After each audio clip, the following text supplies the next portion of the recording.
I always thought I was one of the lucky ones. Eric wasn't just sweet. He noticed things. The way I liked my coffee, the songs that made me tear up. Friends would nudge me and whisper how perfect he was. I believed them. But then, on a completely ordinary afternoon, while scrolling through his tablet, something pinged. A message from someone named Marissa. My stomach tightened before I even opened it. I tapped the screen with shaking fingers. And there it was. Not just a message, but pages and pages of conversations. Nicknames, weekend plans, photos I wish I could unsee. My ears rang. My heart was pounding, but I felt this strange, eerie calm settle in. No screaming, no crying, just silence and the weight of something breaking. Not loudly, but cleanly. I told myself it could be a mistake. Maybe there was some explanation, but I knew better. And so I dug deeper. There were more names, more hearts, more promises he'd whispered into other ears. It was like pulling a thread and watching a beautiful sweater unravel into a mess of knots and lies. I felt my throat close, but I didn't sob. Instead, I started taking screenshots. I didn't even know who I was in that moment. But I knew one thing. I wasn't going to fall apart. I was going to understand every piece of his deception, every date, every gift, every lie, carefully wrapped in his charming smile. My hands trembled, but my mind was clear. This wasn't heartbreak. This was the start of something else entirely. I didn't sleep that night. My laptop glowed in the dark as I pieced everything together. I opened tabs, matched dates, saved photos, each discovery heavier than the last. His words, so familiar, copied and pasted into different women's lives. I imagined them reading those messages, feeling special, just like I once did. My chest tightened, but I refused to cry. Instead, I kept going, driven by something colder than sadness. The deeper I went, the more twisted it became. He wasn't careless. He was methodical. Hotel bookings under fake names, dinner reservations that lined up perfectly with the nights he'd claimed to be working late. Every little puzzle piece clicked into place, each one cutting a little deeper. But I couldn't stop. I needed to see it all, know it all. If I was going to fall, I wanted to see how high I'd been standing. Around 4 a.m., I sat back and stared at the mess on my screen. Names, dates, receipts, all neatly filed in folders. I could almost hear his laugh in my head, that confident, smooth laugh that once made me feel safe. Now it sounded like nails on glass. I thought about waking him up, shoving it all in his face. But no, that wasn't the right ending. Not for me. Instead, I poured myself a glass of water and stood by the window, watching the sky lighten. I felt strange, not broken, but sharpened. I knew I couldn't undo what I'd found. But maybe I could rewrite how this story ended. I wouldn't scream or beg. I'd do something he'd never expect, something careful, something precise. By the time the sun rose, I had a plan. It wasn't fully formed yet, but the seed had been planted. I wasn't going to be another tear-streaked story he told himself to forget. No, I was going to be the storm he never saw coming. I sat down again, organized each folder by name, by timeline, by lie. My fingers trembled, but not from fear. From purpose. The power shift had already begun. I started imagining them, the other women. Did they feel as safe as I once did? Did they smile at his texts, trusting every word? The thought made my chest ache, but it also fueled me. We deserved better, all of us. I wasn't just doing this for me anymore. I was going to hand them the truth, gift-wrapped, undeniable, and watch his perfect world unravel in slow motion. But I knew I had to be careful. One mistake and he'd see me coming. I kept things quiet, saving everything to a drive he'd never find, clearing histories, double-checking passwords. I played my part perfectly. Smiles, dinner conversations, light kisses goodnight. All while building the walls of his collapse behind the scenes. He had spun his web. Now I was pulling the strings. There was a strange satisfaction in it, like standing at the edge of a cliff and knowing you could fly or fall, and either way, you chose to jump. I wasn't afraid anymore. I was focused, calm. Every day, I gathered more, every detail carefully cataloged. And soon, when the time was right, I'd start showing the world exactly who Eric really was. The next few weeks felt surreal. By day, I went through the motions, work meetings, casual dinners, pretending everything was normal. But every night behind closed doors, I became someone else entirely. I sat in front of my laptop for hours, piecing timelines together. Each woman had her own story, her own thread woven into Eric's tangled tapestry. I mapped out every overlap, every excuse he'd recycled. It was like solving a puzzle I never asked for. Some nights I'd catch myself laughing, not out of joy, but disbelief. He was so meticulous, so arrogant. Weekend trips with one woman, romantic dinners with another, while texting me goodnight like nothing had happened. I created color-coded charts, overlapping dates, down to the hour. The scale of it all was staggering, but with every detail I uncovered, my resolve hardened. I wasn't just documenting his betrayal, I was preparing to dismantle it. There were moments when doubt whispered in my ear. Maybe I was going too far. Maybe I should just walk away and leave it behind. But then I'd remember those messages, the way he called them baby, the promises he made, so similar to the ones he whispered to me. No, he didn't deserve quiet forgiveness. He deserved to feel the weight of every lie he spun, and I was going to make sure he did. I started imagining their faces as they'd read what I was putting together. The shock, the hurt, the anger, but also relief. They deserved to know. We all did. This wasn't about revenge anymore. It was about truth. Sharp, undeniable, and delivered right to their inboxes. I wasn't just gathering evidence, I was sharpening a blade, and soon I'd know exactly where to cut. Every dossier became its own story. I gave each woman her own folder, filled with screenshots, photos, dates, the whole ugly picture. I even found receipts for gifts he'd bought them, sometimes on days he told me he was homesick. Airline bookings, dinner reservations, hotel confirmations, all neatly arranged. It was exhausting work, but I felt alive in a strange, electric way. This was control. This was power in my hands. I started writing small summaries for each file. A quiet introduction. You're not alone. Here's what he's been hiding from you. Followed by every painful detail. I wanted them to see what I saw, not just betrayal, but patterns. Lies repeated like rehearsed lines in a bad play. My fingers would hesitate sometimes, hovering over the keyboard, but I never stopped typing. I owed it to all of us. One night, I sat staring at the folders and felt an ache deep in my chest. I thought about the version of myself that had trusted him, smiled at his phone calls, waited for him to come home. She felt like a stranger now. But I didn't mourn her. I honored her by finishing what I'd started. No more blind faith, only clarity, the kind that burned but also freed. I imagined Eric still so smug in his lies, unaware that I was building a storm right under his nose, and it made me smile, not cruelly, but with a sense of justice. He built this tower of deception brick by brick. I was simply preparing to knock it down. But I knew timing was everything. The collapse had to be perfect. I wanted him to feel every tremor before the final crash. The hardest part was waiting. I had everything lined up: names, dates, screenshots, receipts, even his voice messages saved and transcribed. Each dossier felt like a small bomb, carefully wired, just waiting for the signal. But I couldn't rush it. It had to hit all at once. A sudden, unstoppable wave. He wouldn't have time to explain, to twist the truth. Every angle would already be exposed. I spent hours setting up anonymous email accounts, double-checking each step. No fingerprints, no chance of him tracing anything back to me. It had to feel like fate, like the truth finally catching up to him. There was something almost surgical in the way I went about it.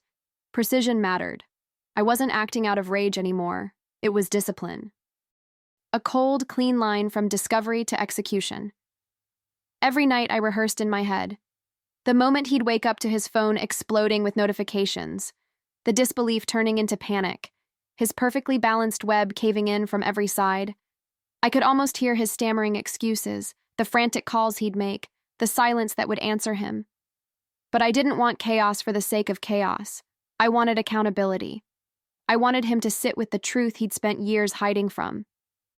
As I finalized the delivery schedule, I felt my heart steady. This wasn't revenge. This was revelation. A mirror held up to his perfect facade, showing every crack, every lie. I took a deep breath and saved the final draft. It was ready. All I needed was the right moment. The calm before the storm. And I knew. It was coming soon. The morning I chose felt like any other. Birds outside the window, coffee brewing, Eric humming in the shower. Ordinary, almost boring. And yet my laptop sat open on the kitchen table, cursor blinking over that one button. Send all. My hands didn't shake. I felt strangely calm, like the moment before diving into deep water. The world around me softened. All that existed was this choice. And I pressed send. The instant it happened, I felt lighter. A weight lifted. Not the pain, but the burden of carrying it alone. The dossiers flew out into the world, each one landing like a silent bomb in someone's inbox. I closed the laptop slowly, my heart beating steady, controlled. I took a sip of coffee, the taste sharper, richer somehow. Outside, the world looked the same, but everything had changed. I watched Eric from across the room. He dried his hair, checked his phone, completely unaware. For now. But soon his peace would shatter. The notifications would start pinging. Text messages, calls, angry voices on the other end. I pictured his face. Confusion, denial, and then that creeping horror when he realized there was nowhere to hide. He had built this web, and now it was closing in. Minutes ticked by. My phone stayed silent. No messages, no calls. I wasn't part of the chaos. Not anymore. I was the architect, watching from a distance. I opened the window and let the fresh air fill the room. Somewhere out there, lives were changing, truths unfolding. And Eric? Well, Eric's world was about to collapse. The first sign was his phone vibrating on the counter. Once, then twice, then a constant hum like distant thunder rolling in. I watched him glance at it, puzzled at first, his brow furrowing as he swiped open message after message. His face shifted from confusion to disbelief, then panic. He ran his hand through his hair, muttering, "What the hell?" I said nothing. Just watched, heart steady, breath slow. The calls started next, shrill, urgent. He answered one, his voice tight and defensive. "What are you talking about? Who sent you that?" I heard shouting on the other end, a woman's voice raw and furious. He tried to interrupt, but she hung up. Another call. Another angry voice. He looked at me, eyes wide, searching for solid ground. I gave him a small smile and sipped my coffee. He paced the room, phone pressed to his ear, excuses tumbling out in half sentences. "Baby, listen. It's not what it looks like. I can explain." But there was no room left for explanations. They all knew. Every detail, every lie exposed. His perfect house of cards collapsing in real time. I felt no guilt. Only a strange sense of quiet satisfaction, like watching a storm you knew was coming. He sat down heavily, head in his hands, breathing fast and shallow. His phone buzzed relentlessly, each vibration another nail in the coffin he built for himself. The chaos was beautiful in its own way, raw, unfiltered, unstoppable. And I sat there still and calm, knowing this was only the beginning. The perfect spiral had started, and he was right at the center. I watched him scramble for answers like a drowning man searching for air. He texted back frantically, his fingers moving fast, desperate to patch holes in a sinking ship. But every message he sent only triggered more calls, more accusations. His breath became ragged, chest rising and falling too fast. He looked at me again, this time with fear. Not suspicion, but fear. I didn't blink. He tried calling one of them. Straight to voicemail. He tried another. Blocked. The silence that followed was deafening. His shoulders slumped, and he let out a sound somewhere between a sigh and a groan, like the weight of his own lies finally crushing him. I stood up, moved to the sink, washed my cup slowly, deliberately. The water was warm, soothing. He was unraveling behind me, and I felt weightless. I could almost hear the echoes of all those conversations he'd had in secret, whispers meant for other ears, promises made in dimly lit rooms. Now those whispers were shouts, ricocheting back at him. He picked up his phone again, staring at it like it might save him. But nothing came. Just silence. He sat there, small and powerless, a man who'd lost control of his own carefully crafted world. I stepped outside for a moment, letting the cold air hit my face. It smelled like rain, sharp and clean. The sky was heavy, gray, full of promise. I knew this storm wasn't over yet. It was only gathering strength. Soon it would hit harder. He thought this was chaos. He hadn't seen anything yet. Would you like me to adjust anything in this block? More internal monologue, more. When I stepped back inside, he was still frozen, staring at his phone like it had betrayed him.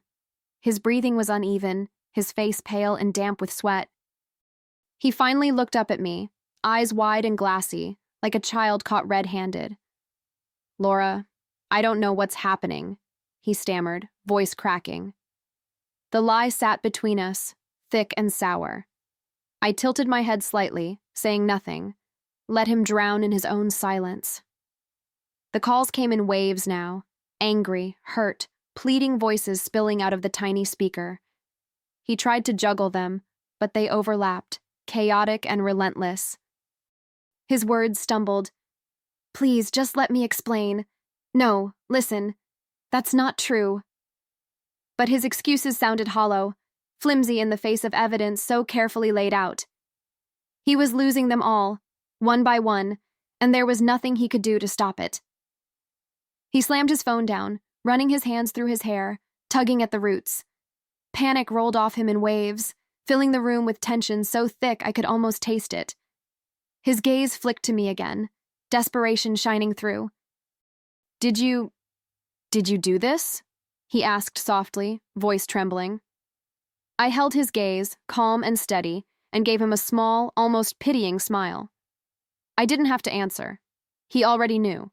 He looked away, swallowing hard, and for the first time, he looked tired, defeated. But still, he couldn't stop fighting. He picked up his phone again, firing off message after message, trying to plug holes in a ship that was already sinking to the bottom. I sat down at the table, folding my hands in my lap, watching him exhaust himself. The storm had only just begun. His desperation became frantic. He texted apologies so long they barely fit on the screen, voice notes choked with excuses. "You mean everything to me," he whispered into his phone, not realizing those words had been spoken to too many ears. The replies came back swift and sharp, screenshots of the very dossiers I'd sent. I could see his face tighten, panic giving way to disbelief. His lies were laid out in front of him, undeniable. One by one, they turned on him. Some blocked his number, others posted his messages online, tagging him for the world to see. His name trended, not in admiration, but humiliation. I scrolled through the feeds in silence, watching his secrets become headlines. The comments poured in, laughter, anger, disgust. Strangers dissected his double life like vultures around a carcass. He had nowhere to run, no mask left to wear. He buried his face in his hands, groaning softly, rocking back and forth like a child trying to self-soothe. His phone buzzed again, this time from a private number. His face paled. He answered with a shaky voice. The conversation was short, cold. His workplace had found out, his reputation shattered beyond repair. He dropped the phone to the table with a soft thud, and for a moment, I thought he might cry. But he didn't. I watched him sink into himself, smaller than I'd ever seen him. His shoulders hunched, his breathing shallow. All that confidence, that arrogance, dissolved into silence. I leaned back in my chair, breathing steady, heart light. This was no longer a private reckoning, it was public. He wasn't just losing women, he was losing his world. and he knew it.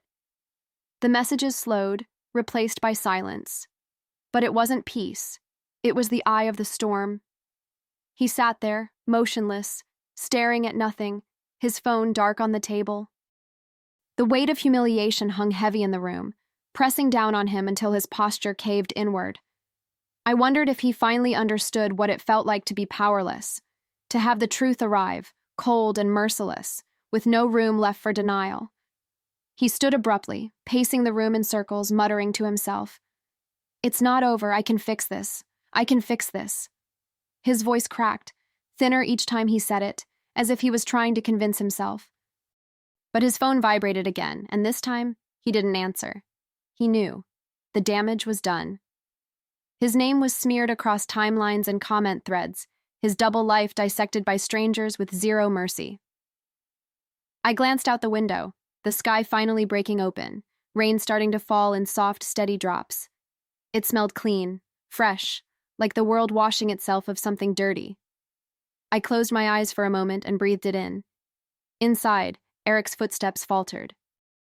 He sank back onto the couch, head in his hands, body trembling. I heard a small, broken whisper, "Why would someone do this to me?" And for the first time, I felt nothing. The silence between us grew. He didn't ask me again if it was me. He didn't have to. I stood, stretched slowly, and walked toward the door. Behind me, the sound of his phone vibrating one last time. He didn't reach for it. His world was ashes. Mine, just beginning. I stepped outside into the rain, letting it wash over me, carrying away the weight of his lies. The rain felt different that morning, not cold, not harsh, but soft and cleansing. I stood there for a while, face tilted toward the sky, feeling each drop roll down my skin. The weight in my chest was gone. No tight knots, no restless questions, just space. Quiet, open space where anger used to live. I thought I might feel guilt. But what I felt instead was lighter, freer, like exhaling after holding my breath for too long. I went back inside and found him still on the couch, unmoving. His phone buzzed one last time, but he didn't lift his head. The man who had orchestrated so many stories, so many lies, sat there small and broken in his own. I picked up my keys from the counter, the metal cool and solid in my hand. He glanced up, eyes bloodshot and hollow. He didn't say a word. Neither did I. As I stepped outside, the world felt bigger, brighter. My car was waiting in the driveway, dry inside, safe. I slid behind the wheel and sat for a moment, hands resting on the steering wheel, heart steady. For the first time in weeks, maybe months, I felt still.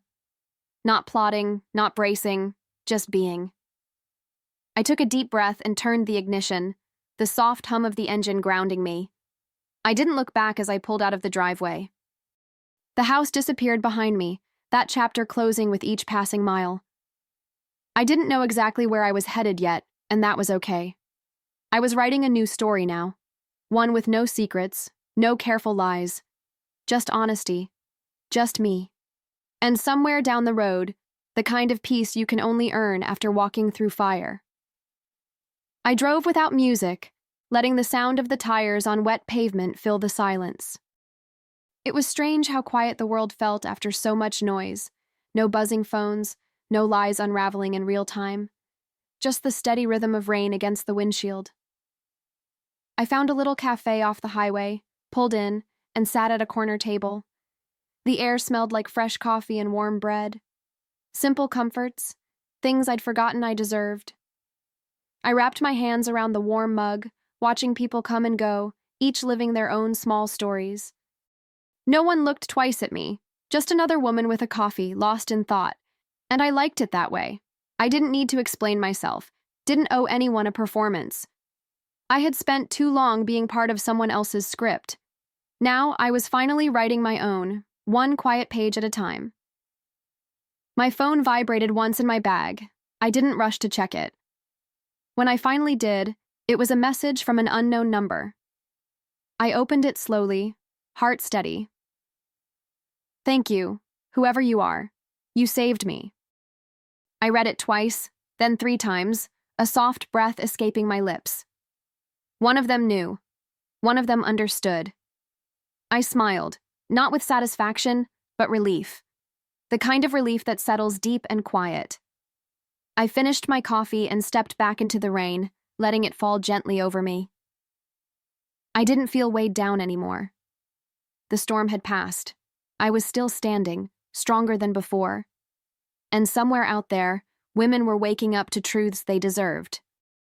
I hadn't just ended something, I'd begun something better. And in that moment, I knew I wouldn't carry any regrets with me. Only freedom. I drove home to a different apartment, one that was mine alone, with blank walls and empty shelves waiting for new memories. I unpacked slowly, folding clothes with care, placing books on the nightstand. There was something comforting about starting fresh, without shadows lurking in corners. The silence didn't feel lonely. It felt like possibility. Every breath felt lighter, every small task a reminder. This life was finally mine. That evening, I sat by the window, watching city lights flicker on one by one. My laptop rested on the table, closed for now, but not forgotten. A quiet ping echoed through the room. One last message. I opened it without hesitation. I thought I was the only one. Thank you for showing me the truth. No name, no signature, just honesty. My chest swelled, not with pride, but with quiet satisfaction. I had made a difference. I closed the laptop and leaned back, letting the moment settle. I thought about all the women out there, each facing their own chaos, each stronger now than they were before. Maybe they'd meet one day, maybe they wouldn't, but they would move forward, heads high, knowing they deserved more, just like me. We were strangers bound by deception, but now, by clarity. I stood, stretched, and walked to the balcony. The night was cool, the air clean. I whispered into the darkness, not bitter, not angry, just final. You deserved every second of this. Then I smiled softly, turned, and closed the door behind me.